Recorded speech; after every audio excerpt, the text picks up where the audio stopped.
There's an awful lot to love about digital audio advertising and the targeting, the engagement, listener loyalty, attribution, as well as if you're using promo codes. Yet some brands have been very reluctant to use audio or explore streaming and podcast advertising because of the lack of confidence in the creative. We've been specializing in writing and producing award-winning advertising for 30 years, and it's our belief that there isn't a product or a category that can't exist in an audio, in compelling audio. But it does need to be compelling. It has to be unskippable, because we're up against that knee-jerk reaction to be able to depart anything that doesn't actually draw us in or isn't engaging. But sadly, the majority of recorded ads fall short, in our opinion. And according to Kantar cross-media database, the creative quality accounts or contributes to nearly 50% of your media impact. So if you're considering audio advertising, you need to know who's making the ad, who's writing the ad. Because an experienced audio creative will know that how to tap into the emotional benefits of a product and not necessarily try and compete with visual, but find the other part of the brand that is actually going to be even more compelling and tap into something that's going to change our behavior.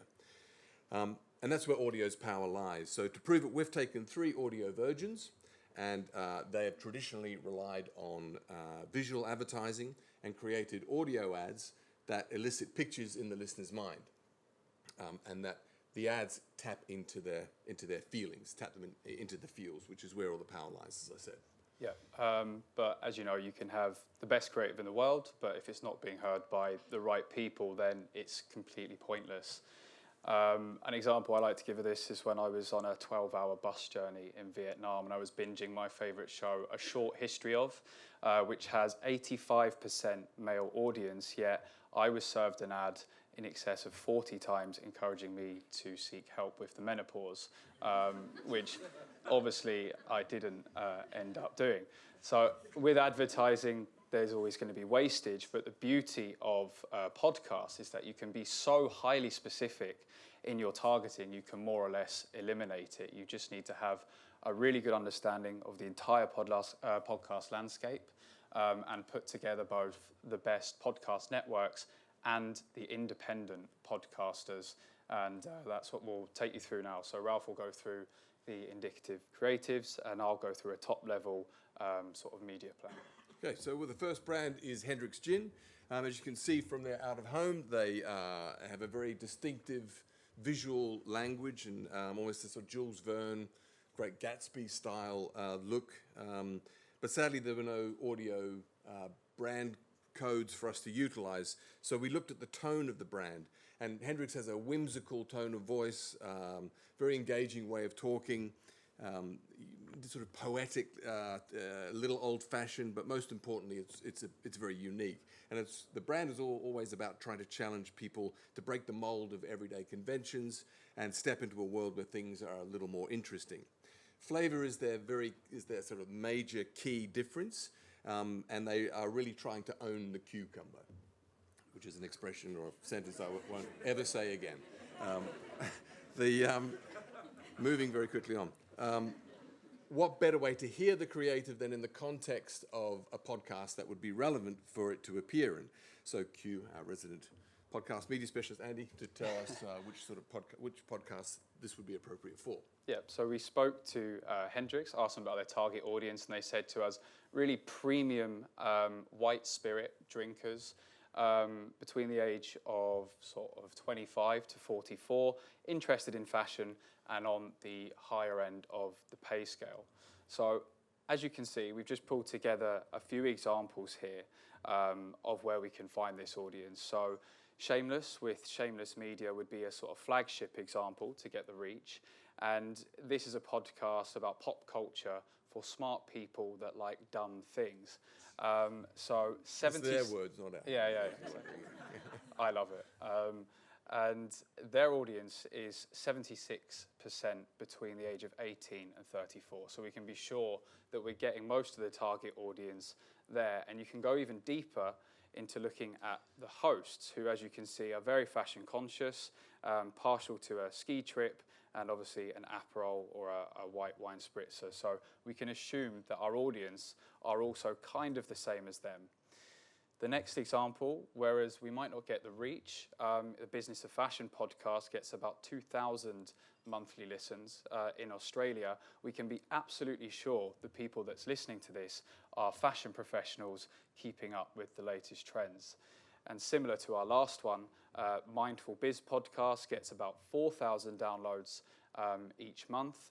And these are all sort of high-end female entrepreneurs and business owners where our demographic are and also are aspiring to be. And once you put this all together into a wider media plan, it becomes very effective.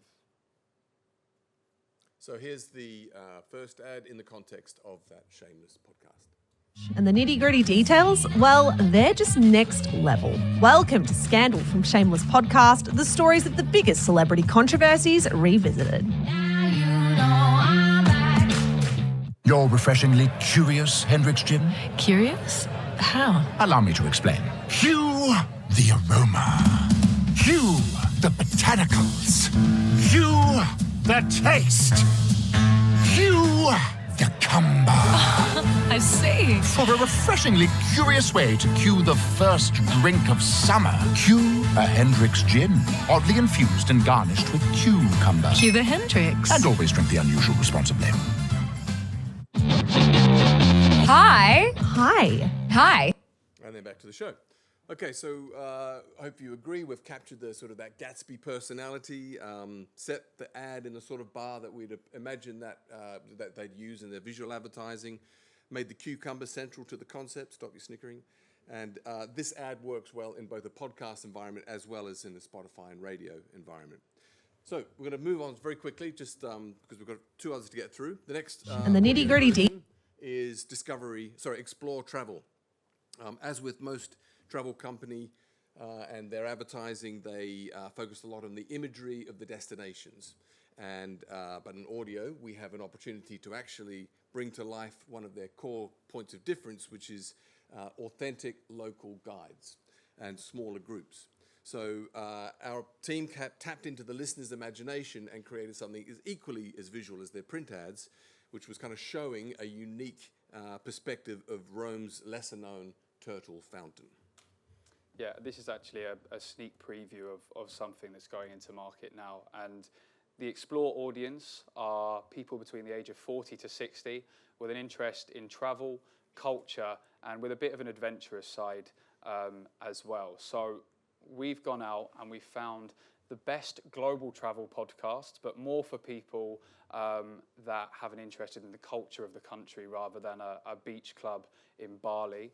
And we've also picked shows on the audience, on the specific interests of that audience. So I'll come to that in a second. So the Travel Diaries, one of our flagship travel podcasts. The host speaks to different celebrities about their favorite ever travel destinations and cultural experiences. And I've found out that me and Shaggy actually have quite a lot in common.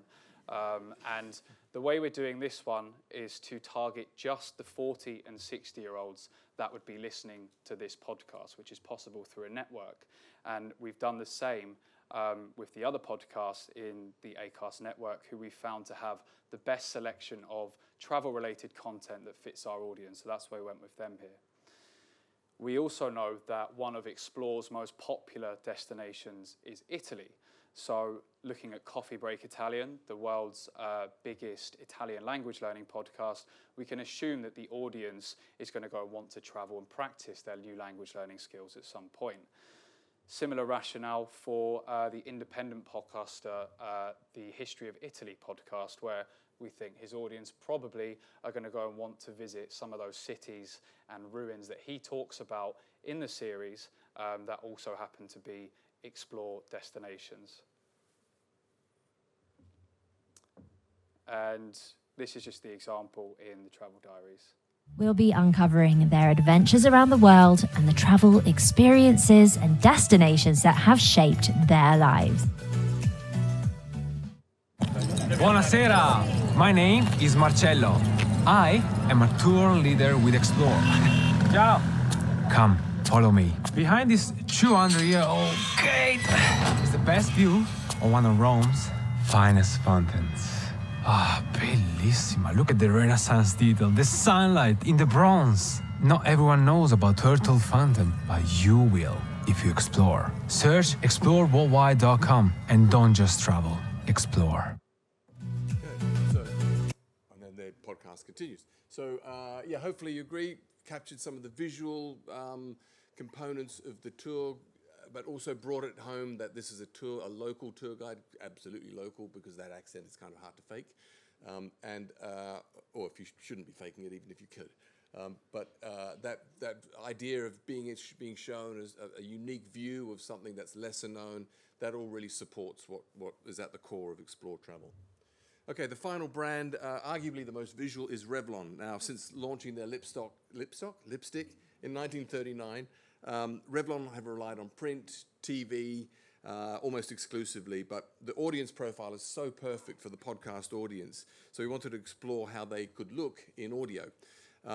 For the creative approach, the temptation was to get kind of esoteric and use really verbose language about trying to describe the shade of red or anything, but actually there's something a lot more relevant that we could tap into, and that is the loyalty that the listener has to her favorite podcast. We've got a message that is still very visual, but also acknowledges the role Revlon have played in actually bringing to light or actually supporting their favorite podcasts and making it possible. So instead of a host-read ad, we have a listener-read ad. Still visual, as I said, and still firmly product-focused. Yeah, and Revlon is also a fantastic example of a global FMCG brand with a really specific demographic. So in this case is where it really makes sense to go with a programmatic network buy for the scale. But it's still really important, in my opinion, to know exactly where that ad is ending up, so you don't end up like the menopause ad I mentioned at the start, racking up impressions against completely the wrong demographic.